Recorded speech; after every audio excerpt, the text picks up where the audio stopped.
In the IELTS test, you hear some recordings and you have to answer questions on them. You have time to read the instructions and questions and check your work.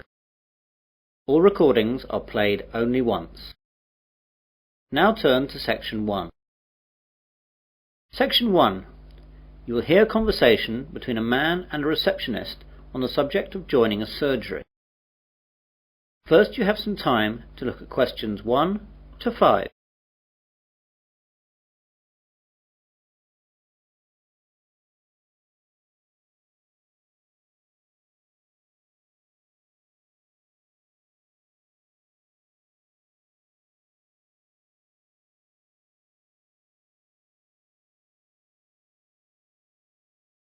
You will see that there is an example.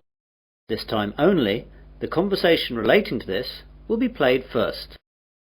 Hello, I've just moved to Melbourne for a new job and I've been advised to register with a new doctor for my family and myself. I think that this surgery is the nearest one to where I live. What's the name of the road that you live in, sir? Dawson Road. So, Dawson Road is the correct answer. Now we begin. You should answer the questions as you listen, as the recording is not played twice. Listen carefully to the conversation and answer questions 1 to 5. Hello, I've just moved to Melbourne for a new job and I've been advised to register with a new doctor for my family and myself. I think that this surgery is the nearest one to where I live. What's the name of the road that you live in, sir? Dawson Road. Yes, that's in our area. Would you like to register with us now? Yes, please. Right, I'll just have to take some details. First of all, could you give me your name? It's Mike Jacobs. Jacobs. And your family? My wife's name is Janet and I have one little boy whose name is Rod. Ron? No, Rod. R-O-D. Good, that's fine. And what is your address here in Melbourne? 52 Dawson Road, Highfield, Melbourne. Highfield. Highfield. Good. And I'll need to know your health card number. It's NH871812C. What about my family? Oh, only yours for now. Do you know the name of your old doctor? It was Dr. Graham Mackenzie in Perth. Now, we've got 4 doctors here. There's Dr. Susan Larkins, Dr. Kevin White, Dr. James Nicholson and Dr. Linda Williams. Which one would you like to register with? Oh, I didn't think of that. Well, I think I would like a man as my doctor. I'll go for the last one. Was that one a man? No, that was Dr. Linda. How about Dr. Kevin? Yes, that will be fine. Right, Dr. White it is. Will that be the same for your family? Oh yes, my wife might not want a man as her doctor. Well, we'll leave it as it is for now, and my wife can change if she wants to. Before the conversation continues, you have some time to look at questions 6 to 10.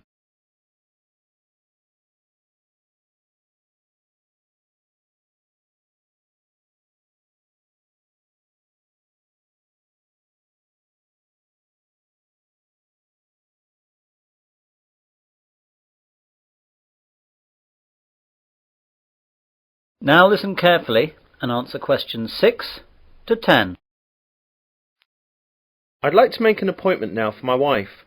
She wants to come in at the end of the week. How about this Friday morning? That's Friday the 21st. I don't think she can make the morning. Any openings in the afternoon? There are appointments available at 2, 2:30 and 3:30. We'll take the first one, please. OK, that's done. Oh, and what shall my wife do if she wants to switch doctor? She can just give us a call here. Do you want to take the number down? Yes, please. It's 72539829. Can you give me your name, please? My name's Angela, but there are 2 other girls who might be on duty as well. Their names are Elizabeth and Rachel, but it doesn't matter who's on duty. Anyone can take care of it. Now, what do we do if we need to call out a doctor during the night? We've got a rotation system with the doctors in the area. There's a mobile number you can call and that'll get through to the doctor who's on duty. What's that number? It's 0506 759 3856. Got that. I didn't ask about any charges. Like all Australia, prescriptions have to be paid for at the chemist at the prevailing rate. Some things like vaccinations for travel and insurance report we make a standard charge for, and I can give you a price list for those. Consultations, though, are under the National Health Service, so they'll be free. Great. Well, that's all. Thanks and goodbye. Goodbye. That is the end of section 1. You will now have half a minute to check your answers.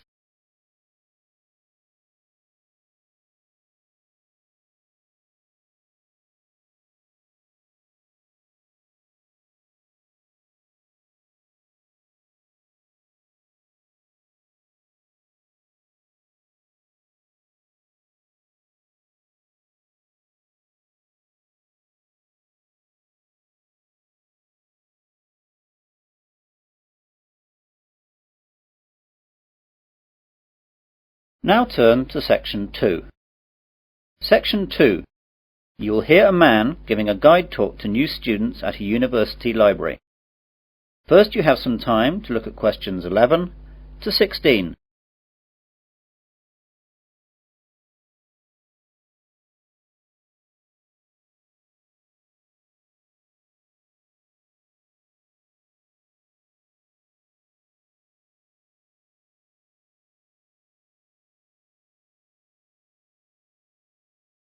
Now listen carefully to the guide talk and answer questions 11 to 16. Good morning, everyone. I'd like to welcome you all to Wesley University Library. This is a 20-minute tour around the library to show you all the facilities and all you'll need to know to start off your life here as a student at the university. What I'll start by doing is telling you about what you need to do to join the library. Then I'll briefly tell you about our facilities, and then I'll guide you quickly round and show you everything. So, to join the library, you need to go to the reception between the hours of 9 AM and 5 PM.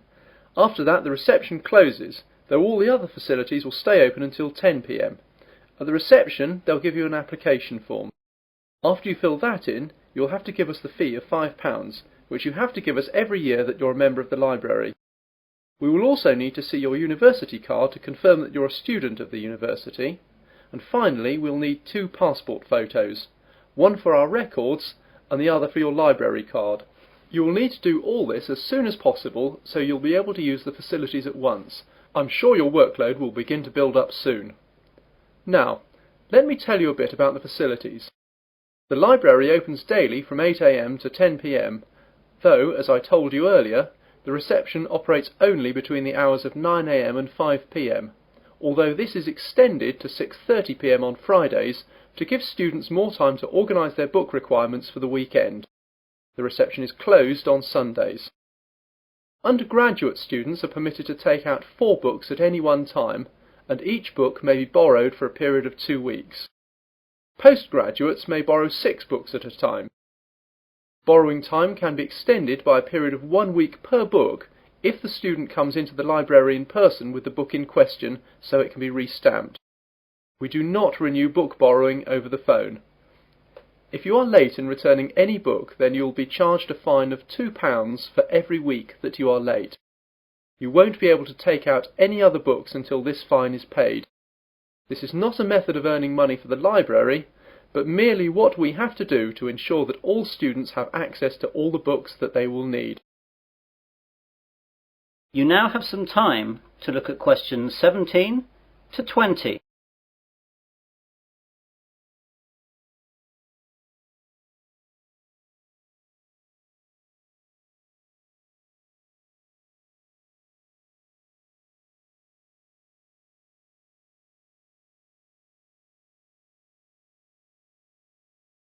Now listen to the rest of the guide talk and answer questions 17 to 20. OK then, on to the layout of the library. We're on the ground floor of the library at the moment. Here we have the reception, the computers, which you can use to search for books and their location, and the bathrooms, which are behind the reception. The rest of the ground floor is taken up by the non-lending section of the library. Here we keep all the books which are either too valuable or are used too much to lend out. You can reserve time with these books at reception and use them during any time that the library is open, but, of course, you may not remove them from the library. On the first floor above us we have the Arts section, which includes books that students will need for subjects such as languages, literature, art and history. On the second floor is the Science section. We'll see these in a minute. Of course, individual departments will usually have their specialist libraries in their buildings, though the computer catalogues here will list them so you know where to find everything, whether it's here or in the specialist libraries. Finally, in the basement we have the stack system, which contains the university collection of magazines and journals that we have collected and to which we subscribe. If there's anything that we do not have or that you can't find, please go to reception and let them know the details. The university operates a swap system with other universities, and we can arrange for volumes that we do not possess to be sent here on a limited loan. Well, those are the basic details about the university library. That is the end of section 2. You will now have half a minute to check your answers.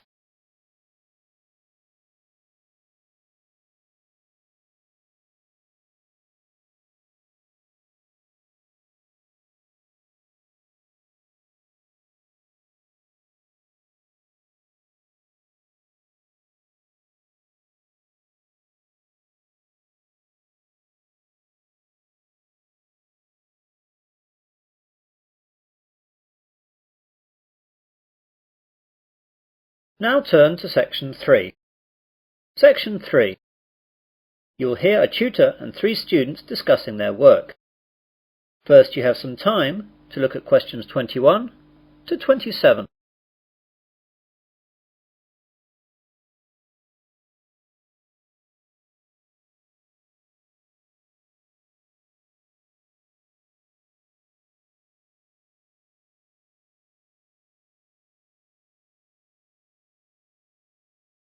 Now listen carefully and answer questions 21 to 27.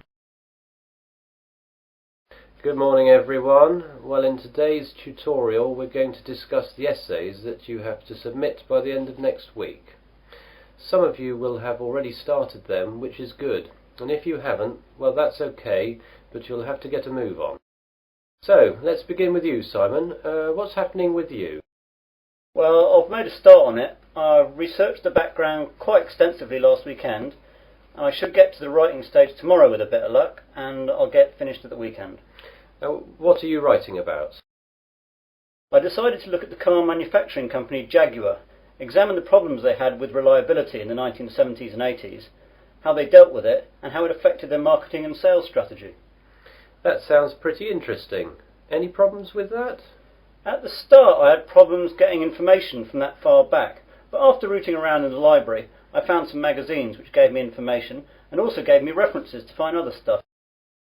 It seems now the only problem is keeping to the 4,000 word limit. It just seems that I have so much to write about. It seems I'll need 5,000 or even 6,000 words to be able to cope. Yes, your essay title seems to me to be very wide-ranging. Would you think about cutting out part of it? How about looking at their sales and marketing strategy, but only mentioning the problems in the 70s and 80s and not going too far into it? That's a good idea. That will make it much easier to handle.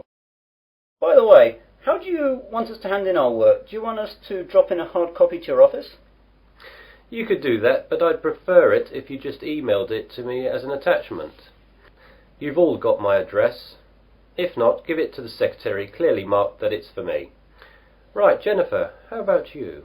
I've not really got going on it yet, but I have decided on a subject. I'll try and do some research during the rest of this week, and I should get writing this weekend.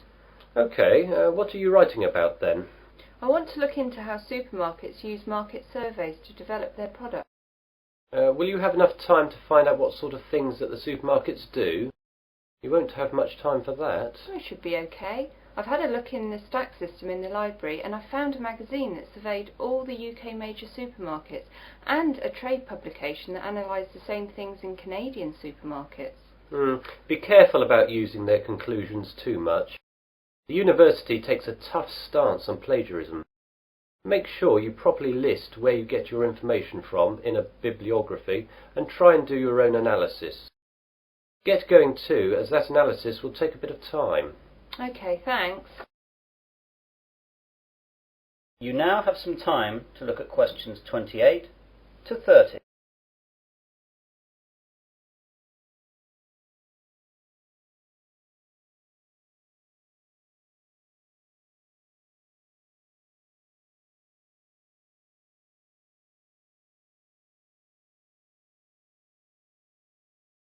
Now listen to the rest of the discussion and answer questions 28 to 30.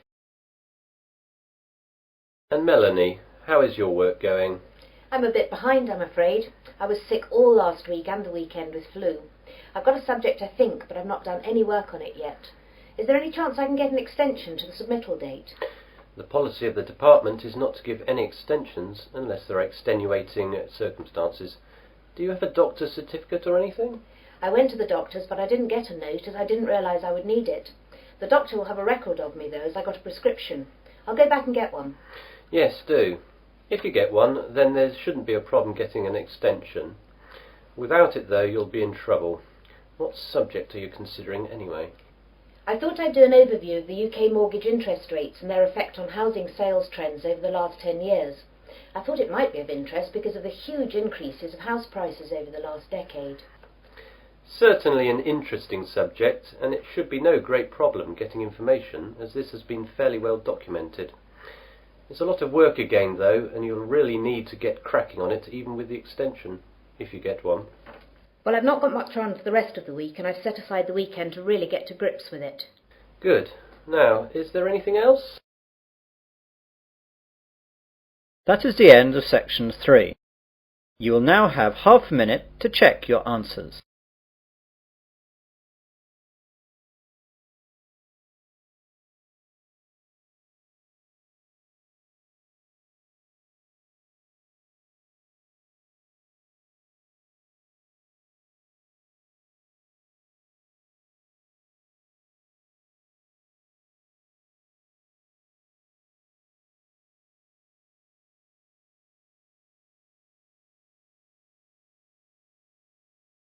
Now turn to section 4. Section 4. You will hear part of an Earth Sciences lecture. First you have some time to look at questions 31 to 40.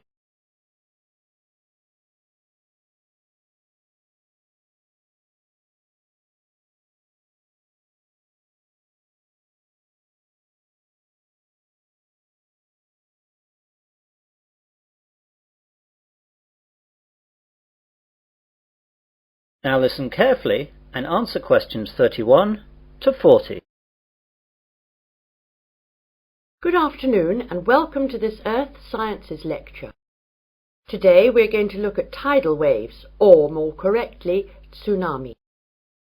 Deep below the ocean's surface, tectonic plates collide, and every once in a while these forces produce an earthquake. The energy of such submarine earthquakes can produce tidal waves which radiate out in all directions from the epicenter of the quake, moving at speeds of up to 500 miles per hour. When these waves reach shore, they can cause enormous destruction and loss of life. Tidal waves are actually misnamed. They are not caused by tides. A more accurate word for them is the Japanese name tsunami, which means harbour wave. They are also sometimes called seismic sea waves, since they can be caused by seismic disturbances such as submarine quakes.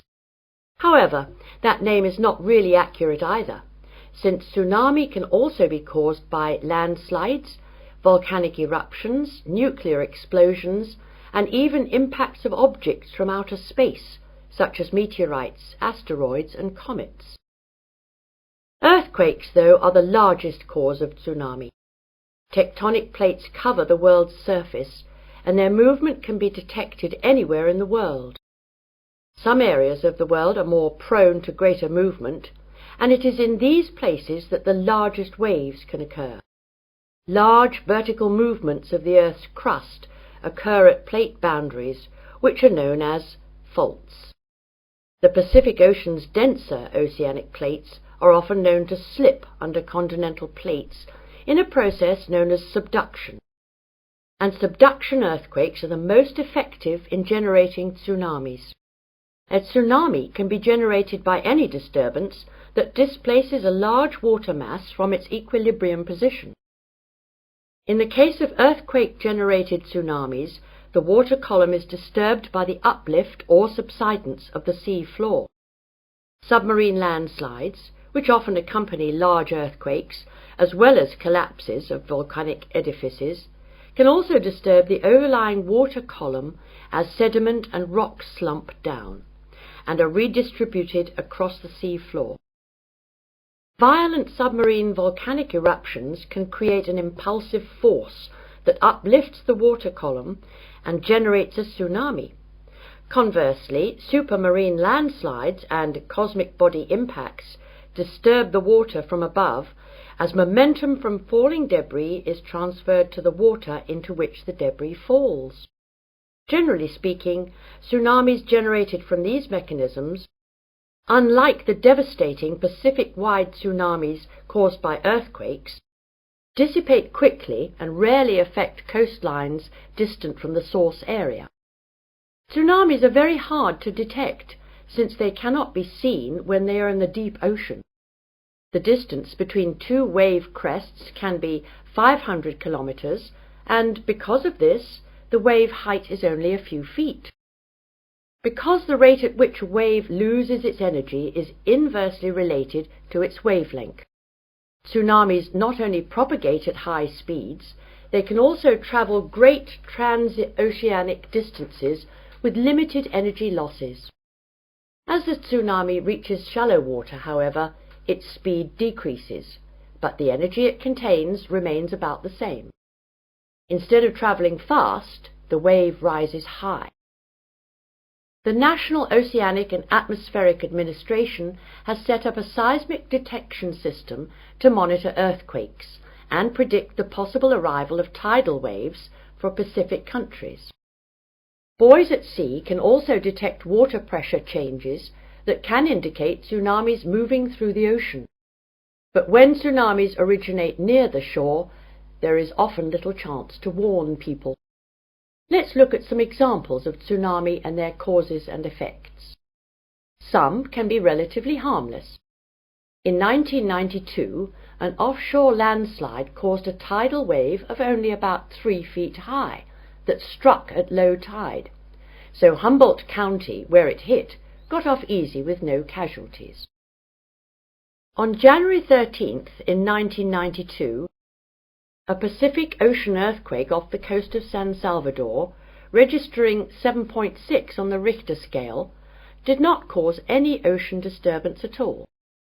However, a recent tidal wave which struck Papua New Guinea on July 17, 1998, was 23 feet high and killed at least 1,200 people. This wave was caused by a magnitude 7.1 submarine earthquake. On July 17, 1998, a Papua New Guinea tsunami killed roughly 3,000 people. A huge underwater volcanic eruption 15 miles offshore was followed within 10 minutes by a wave some 40 feet tall. The villages of Arop and Warapu were destroyed. One of the worst tsunami disasters engulfed whole villages along Sanriku, Japan, in 1896. An underwater earthquake induced a wave of 35 feet, drowning some 26,000 people. Finally, about 8,000 years ago, a massive undersea landslide off the coast of Norway sent a 30-foot wall of water barreling into the uninhabited north coast of Europe. If this were to recur today, as scientists say it could, almost anywhere in the world, it would cost billions, if not tens of billions of dollars, to repair the damage to coastal cities and kill tens of thousands of people. That is the end of section 4. You will now have half a minute to check your answers.